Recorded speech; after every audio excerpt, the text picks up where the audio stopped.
गौतम बुद्ध के समय की बात है। भगवान राम का एक बहुत ही बड़ा भक्त था। उसने अपना पूरा जीवन भगवान राम का नाम लेते हुए और उनके मंदिर बनाते हुए बिताया था।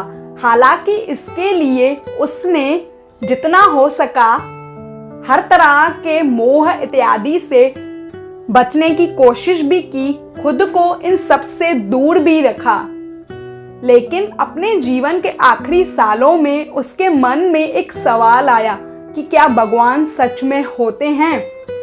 इस सवाल ने उसके रातों की नींद उड़ा दी। वह समझ नहीं पा रहा था कि इसका जवाब क्या है। उसने बहुत सोचा लेकिन उसे जवाब नहीं मिला। एक दिन उसे पता चला कि उसके शहर में गौतम बुद्ध आए हैं। वह सुबह उठते ही बुद्ध के पास गया और उसने बुद्ध से कहा, मैंने भगवान का नाम लेने के लिए अपने जीवन में काफी कुछ छोड़ा है। अब जब अंतिम समय पास आ चुका है तो जानना चाहता हूँ कि क्या भगवान होते हैं, जिसके लिए मैंने इतना कुछ त्याग दिया है। क्या पता वह मुझे जीवन के बाद मिले ही नहीं। उसने बुद्ध से पूछा कि क्या भगवान होते हैं। बुद्ध ने सीधा जवाब दिया, नहीं। बुद्ध के सारे शिष्य हैरान थे क्योंकि यह सवाल वह अक्सर उनसे पूछा करते थे और बुद्ध इसका जवाब कभी नहीं देते थे। आज पहली बार ऐसा था कि बुद्ध ने इसका जवाब सीधे शब्दों में दिया था। उसी दिन एक और घटना घटी। उस समय में गांव और शहरों में चार्वाक नाम के व्यक्ति हुआ करते थे।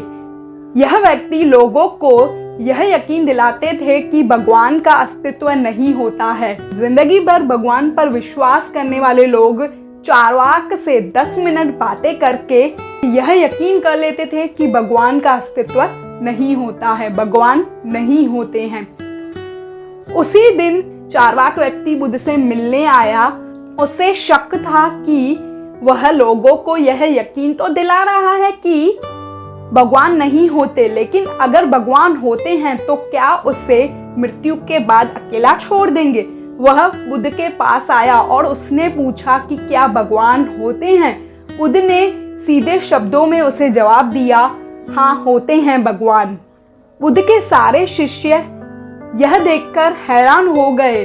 सुबह इसका जवाब नहीं था और अभी शाम में इसका जवाब हाँ।